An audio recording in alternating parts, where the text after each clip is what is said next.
How's it going, everybody? Here is my review for Ron Howard's newest film, Rush, which stars Chris Hemsworth and Daniel Bruhl. And I can say that it's the best Formula One racing movie I've ever seen in my entire life. Because the only other one was Driven with Stallone, and that movie wasn't very good. But like all sports movies, this isn't really about the actual sport and the racing. It's about the rivalry and the men behind the race, the man in the race car. And without them, this is just a movie about two guys driving in cars racing around a track, and it's kind of meaningless. But this movie does a very good job of shining a light on both of them and showing you why they hate each other, kind of, and what drives them, and how they force each other to be better than they are, or they be as good as they should be.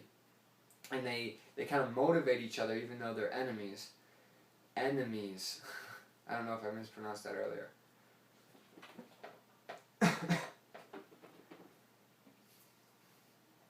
How's it going, guys? So I'm here to review Ron Howard's newest film, Rush, which stars Chris Hemsworth and Daniel Bruhl. And I can say that it's the best Formula One racing movie I've ever seen. Because the other one was Driven, starring Stallone, and it wasn't very good.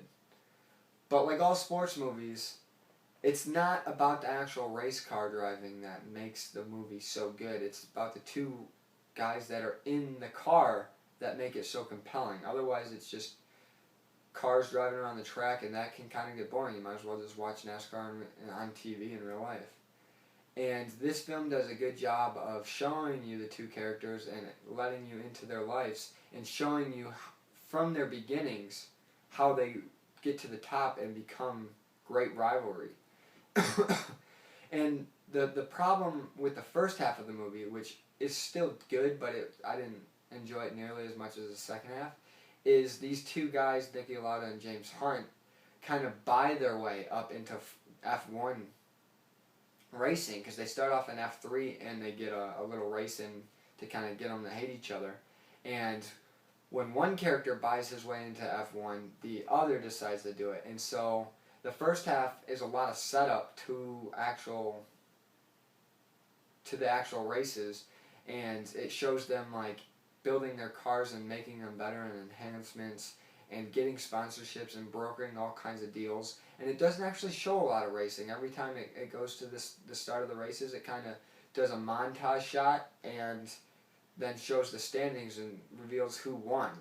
And something happens in the middle of the film where they kind of stop and go away from that part and actually get to the racing. And that's when the movie picks up its pace. Picks up its pace and gets real thrilling and really entertaining. And that's where the very good part of the movie kicks into gear. And the two characters involved are James Hunt, played by Chris Hemsworth, who kind of plays himself, and it's a very good role because I wouldn't say not enough is asked of him, but they kind of told him to play himself, and he does that and much more. He creates a compelling character out of a party animal and shows that he has an actual depth behind himself. And the one scene in particular that I loved was when he's just lying in his garage before a race, and he's kind of visualizing the track, and he's doing a test run, just lying on the ground. And it's just visually good, and it gives off this great vibe and kind of reveals that he isn't just the party animal that a lot of people who watch this rivalry think. He was a great racer and he wanted to win. And on the flip side, you have Daniel Bruhl playing the far more serious guy who he doesn't take as many risks. He's the kind of guy who plays it safe and thinks that if he designs his cars to the best of his ability, that will give him the upper edge. And knowing the track and studying it is what makes him the better driver. And for the most part, he does get the best of James Hunt a lot of the times, and he's not afraid to stick it in his face, and he doesn't do it on purpose. He's just a very blunt person who kind of creates a few laughs because he's so straightforward with people and just is the better driver. And the thing that makes the rivalry so compelling is the distinct differences on how they view the game of racing.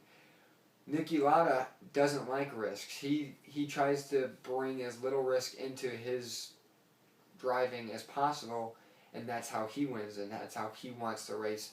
And James Hunt, on the other hand, is willing to take those risks because he feels that's what gives him the edge to win, and that's what makes him the better driver. And this rivalry goes back and forth.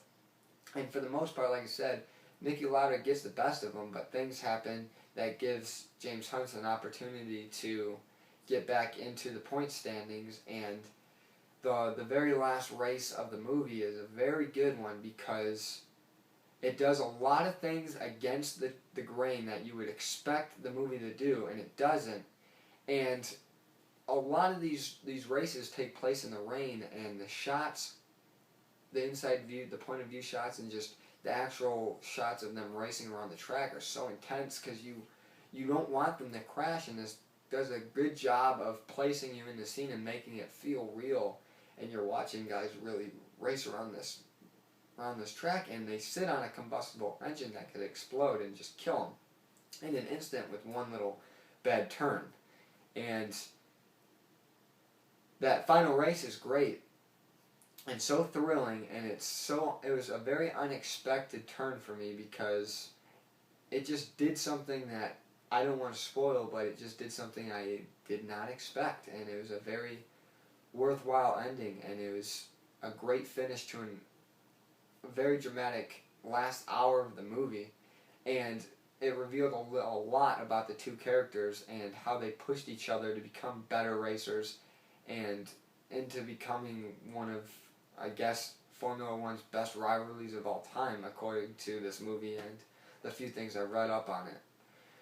Rush was a very good return to form for Ron Howard, who really hasn't been doing too well lately, and hopefully this is a sign of things to come for him because I thought his directing was very good, and the filter he kind of used throughout this movie just gave it this little like old school 70s style vibe to it, and I really dug it.